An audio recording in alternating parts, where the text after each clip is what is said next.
ಒಂದು ಸಣ್ಣ right of ಅಥವಾ ಸೆಟಲ್ಮೆಂಟ್ ಸಿಬಿಲ್ನಲ್ಲಿ ಇದ್ದರೆ ಈ ರೈಟ್ ಆಫ್ ಏನು ಮಾಡುತ್ತೆ, ಮುಂದಿನ 7 ವರ್ಷದಿಂದ 10 ವರ್ಷದ ತನಕ ಲೋನ್ ಸಿಗೋ ಎಲಿಜಿಬಿಲಿಟಿನ ತೆಗೆದುಬಿಡುತ್ತೆ. ದುಃಖದ ವಿಷಯ ಏನಂತ ಹೇಳಿದ್ರೆ ಇದ್ರ ಬಗ್ಗೆ ಹೆಚ್ಚಿನ ಜನರಿಗೆ ಗೊತ್ತಿಲ್ಲ. ಈ ರೈಟ್ ಆಫ್ ಇರೋದ್ರಿಂದ ಬ್ಯಾಂಕಲ್ಲಿ ಈ ಸಿಬಿಲ್ನ ಅಥವಾ ಪ್ರೊಫೈಲ್ನ ಯಾವ ಥರ ಟ್ರೀಟ್ ಮಾಡ್ತಾರೆ, ಬಿಹೈಂಡ್ ದ ಸೀನ್ ಏನಿರುತ್ತೆ ಅದ್ರ ಬಗ್ಗೆ ಈ ವಿಡಿಯೋದಲ್ಲಿ ತಿಳ್ಕೊಂಡು ಬರೋಣ ಬನ್ನಿ.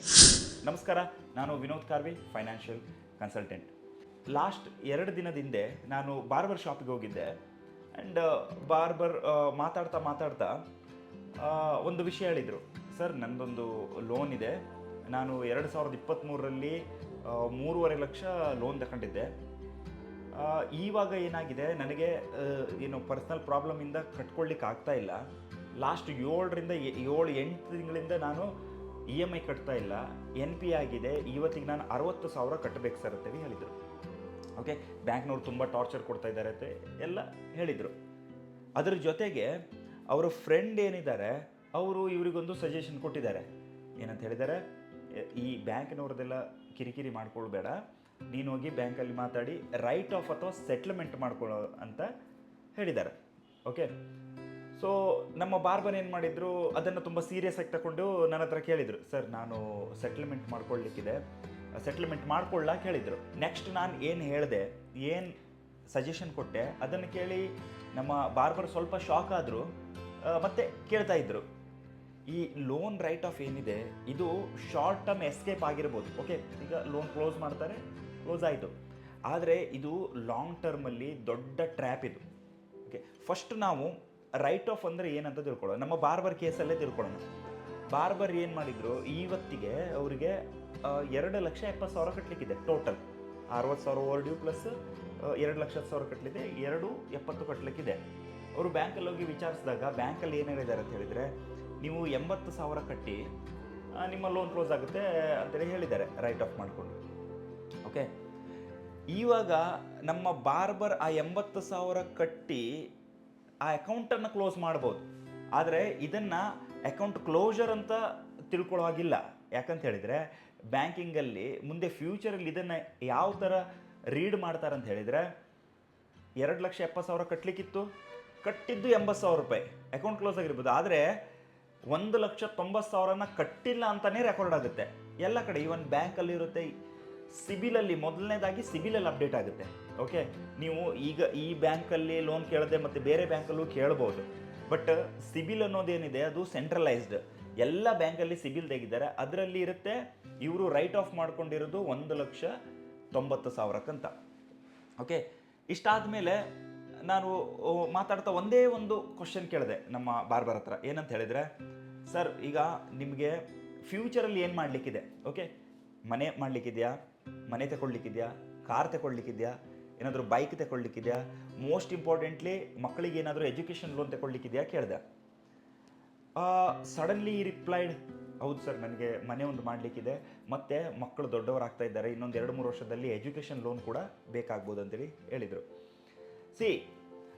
ನಾನು ಏನು ಹೇಳಿದೆ ಅವ್ರಿಗೆ, ಈಗ ನೋಡಿ ನೀವು ಸೆಟ್ಲ್ಮೆಂಟ್ ಮಾಡ್ಕೊಂಡ್ರಿ, ಓಕೆ, ಅದು ರೆಕಾರ್ಡಲ್ಲಿದೆ. ಮುಂದೆ ಹೋಮ್ ಲೋನ್ ತಗೊಳ್ಳುವಾಗ ಅಥವಾ ಮಕ್ಕಳಿಗೆ ಎಜುಕೇಷನ್ ಲೋನ್ ಮಾಡುವಾಗ ನೀವು ಗ್ಯಾರಂಟರ್ ಆಗಿರಬೇಕಾಗುತ್ತೆ. ಆವಾಗ ಬ್ಯಾಂಕಲ್ಲಿ ಯಾವ ಥರ ಟ್ರೀಟ್ ಮಾಡ್ತಾರೆ? ಸಪೋಸ್ ಈಗ 25-30 ಲಕ್ಷದಕ್ಕಿಂತ ಕೆಳಗಡೆ ಮನೆಯೇ ಮಾಡಲಿಕ್ಕೆ ಆಗೋದಿಲ್ಲ, ನೀವು 25 ಲಕ್ಷ ಲೋನ್ ಕೇಳಿದ್ರಿ, ಆವಾಗ ಏನಾಗುತ್ತೆ, ಸಿಬಿಲಲ್ಲಿ ಬಂದಿದೆ 1,90,000 ನೀವು ರೈಟ್ ಆಫ್ ಮಾಡ್ಕೊಂಡಿದ್ದೀರಿ ಅಂತೇಳಿ. ಆವಾಗ ಜನರಲಿ ಬ್ಯಾಂಕ್ ಮ್ಯಾನೇಜರ್ ಯಾವ ಥರ ಥಿಂಕ್ ಮಾಡ್ತಾರೆ ಅಂತ ಹೇಳಿದರೆ, ಇವರು ತೆಕ್ಕೊಂಡಿರೋ 2,70,000 ಕಟ್ಟಬೇಕಾಗಿದ್ದು ಬರೀ 80,000 ಕಟ್ಟಿ ಬ್ಯಾಂಕಿಗೆ 1,90,000 ರೂಪಾಯಿ ಲಾಸ್ ಮಾಡಿದ್ದಾರೆ.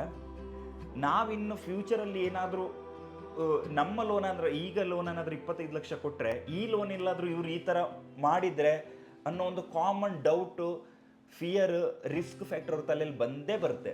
ಸೊ ಈ ಕಾರಣದಿಂದ ಏನು ಮಾಡ್ತಾರೆ, ಹೆಚ್ಚಿನದಾಗಿ ಲೋನ್ ರಿಜೆಕ್ಟ್ ಮಾಡಲಿಕ್ಕೆ ನೋಡ್ತಾ ಇರ್ತಾರೆ.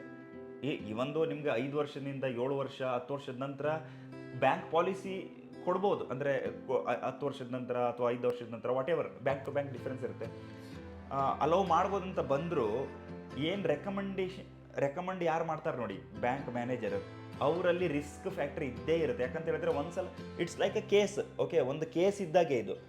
ಇದು ಇವ್ರು ಆಲ್ರೆಡಿ ಫೈನಾನ್ಷಿಯಲಿ ಅಷ್ಟೊಂದು ಚೆನ್ನಾಗಿ ರಿಪೇಮೆಂಟ್ ಮಾಡಲಿಲ್ಲ, ಇದರಿಂದ ರಿಜೆಕ್ಟ್ ಮಾಡೋ ತುಂಬ ಚಾನ್ಸಸ್ ಇರುತ್ತೆ.